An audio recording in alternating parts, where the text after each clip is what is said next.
Sejam muito bem-vindos a mais um episódio, o episódio número 42 do Política que Interessa, um episódio onde vamos falar do Partido Chega, que apresentou uma moção de censura ao governo. De seguida vamos a uma entrevista dada ao Expresso por parte de Almirante Gouveia Melo e acabamos o episódio como o último, com a guerra na Ucrânia. Venham comigo. O Partido Chega apresentou uma moção de censura ao governo que será chumbada devido à oposição do PS. André Ventura ameaçou utilizar este instrumento caso o primeiro-ministro Luís Montenegro não esclarecesse a polémica em torno da empresa da sua família.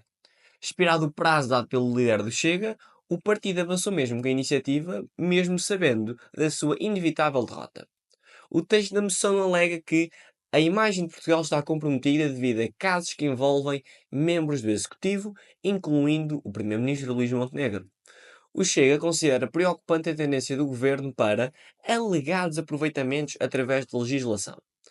A moção, intitulada Pelo fim de um governo sem integridade, liderado por um primeiro-ministro sob uma suspeita grave, relembra a demissão do secretário de Estado da Administração Local, Hernani Dias, após ter criado empresas imobiliárias antes da aprovação da Lei dos Solos. O Chega aponta para uma situação semelhante envolvendo Luís Montenegro, cuja mulher e filhos detêm uma empresa imobiliária do qual foi fundadora e gerente. O partido exigiu explicações claras sobre os clientes, atividades e faturamento da empresa, mas não obteve resposta. O Correio da Manhã revelou que a empresa deve ser extinta ou alterar o seu objeto social por contrariar o Código de Conduta do Governo. Montenegro nega qualquer conflito de interesses e garante não ter realizado negócios com entidades públicas. O secretário-geral do PS, Pedro Nuno Santos, considerou a moção uma tentativa de desviar atenções e reiterou que o PS não a apoiará. A moção também será rejeitada pelo PSD, CDS, Bloco de Esquerda e PCP, totalizando 160 votos contra. O governo sustenta que a iniciativa do Chega é populista e visa encobrir problemas internos do partido. A empresa foi criada por Montenegro em 2021 para consultoria empresarial e mais tarde expandiu para a compra e venda de imóveis. O primeiro-ministro deixou a gerência em 2022, passando a gestão para a sua mulher e filhos, que alteraram o objeto social após Montenegro assumir o cargo.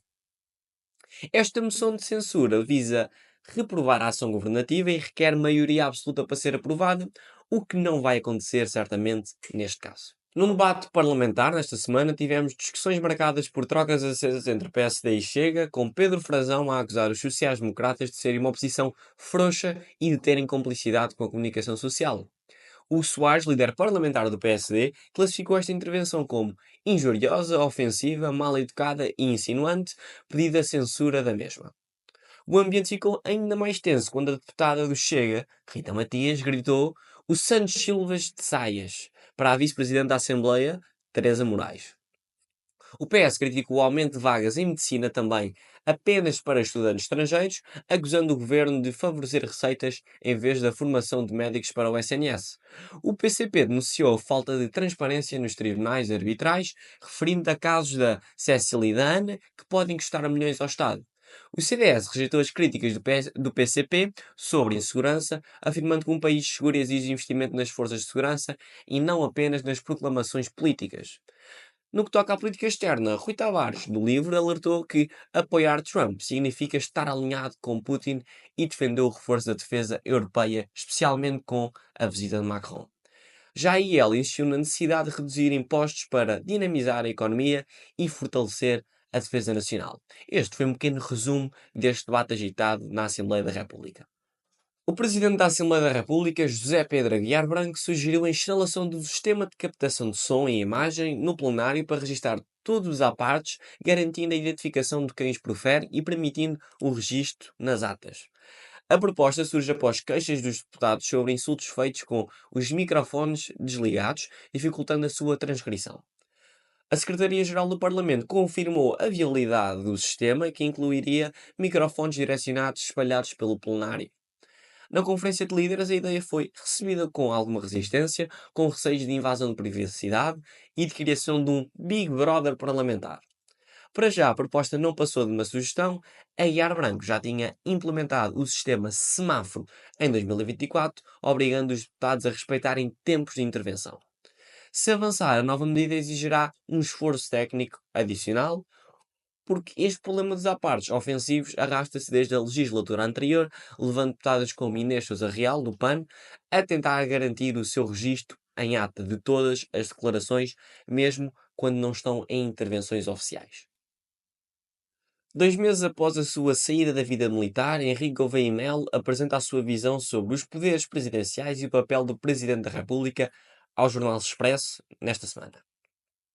Distanciando-se do estilo de Marcelo Rebelo de Sousa, o almirante, na reserva, assume uma posição centrista e isenta, procurando afastar-se de um perfil autoritário, direitista ou militarista.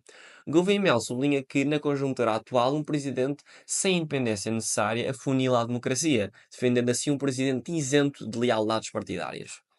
Esta posição pode ser o seu maior trunfo eleitoral, caso avance para Belém, sendo vista como uma crítica velada a outros potenciais candidatos, como Marcos Mendes, André Ventura e possíveis nomes oriundos do PS.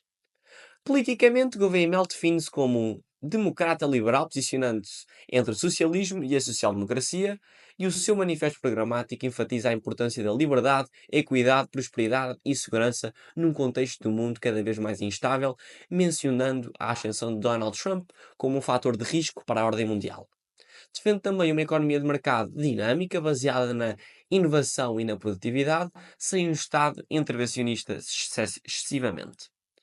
A administração pública deve ser independente e eficiente, evitando-se clientelismos e partidarização, já que no campo social sublinha a necessidade de reduzir desigualdades estruturais, combatendo a pobreza e promovendo uma sociedade inclusiva sem depender exclusivamente da caridade. No que toca à justiça, passa por um sistema independente e célere, distante de julgamento mediático e imune a influências externas. No plano ambiental, destaca a importância de integrar a sustentabilidade em todas as decisões económicas e sociais. Gouveia e Mel também alerta para os desafios geopolíticos, apontando que as ameaças à democracia não vêm apenas do leste, mas sim de todas as direções, incluindo aliados tradicionais como os Estados Unidos. Caso avance com esta candidatura, Almirante Gouveia e Mel promete uma abordagem equilibrada, pragmática e independente, procurando assim ser um presidente que reforça a estabilidade do sistema democrático sem estar refém de interesses partidários. A legitimidade de Zelensky como presidente da Ucrânia foi reafirmada por líderes europeus após Trump o ter apelidado de ditador e questionado também a ausência de eleições em 2024 após termos conhecimento da lei marcial no país. Trump sugeriu que Zelensky agir rapidamente para negociar o fim da guerra, alertando que, caso contrário, poderia perder a nação. A resposta ao presidente ucraniano afirmou que Trump vive numa bolha de desinformação russa. Já a Comissão Europeia declarou que a Ucrânia continua uma democracia e que Zelensky foi eleito de forma legítima. O primeiro-ministro britânico defendeu a suspensão das eleições em tempo de guerra, comparando-se ao que ocorreu no Reino Unido durante a Segunda Guerra Mundial. Já Emmanuel Macron reforçou que a Ucrânia deve ser incluída nas negociações. Entretanto, os Estados Unidos reuniram-se com os diplomatas russos na Arábia Saudita sem representantes ucranianos ou europeus, gerando óbvias críticas. O presidente da Eslováquia exigiu que a Ucrânia tenha voz nestas conversações. O secretário-geral da NATO, Mark Rutte, elogiou a resistência ucraniana e destacou o compromisso da aliança em aumentar os gastos com a defesa. Uma conferência de imprensa entre Zelensky e o enviado de Trump, Keith Kellogg, foi cancelada a pedido de delegação norte-americana sem algum tipo de explicação oficial. Chegamos assim ao fim de mais um episódio, no episódio número 42 do Política que Interessa. Muito obrigado por estarem desse lado. Relembrar que, quando virem este episódio, já temos resultados das importantes eleições na Alemanha que ficarão para abordarmos na próxima semana. Obrigado por estarem desse lado. O episódio, como sempre, está disponível em vídeo no meu canal do YouTube e em áudio nas plataformas de podcast. Até à próxima semana.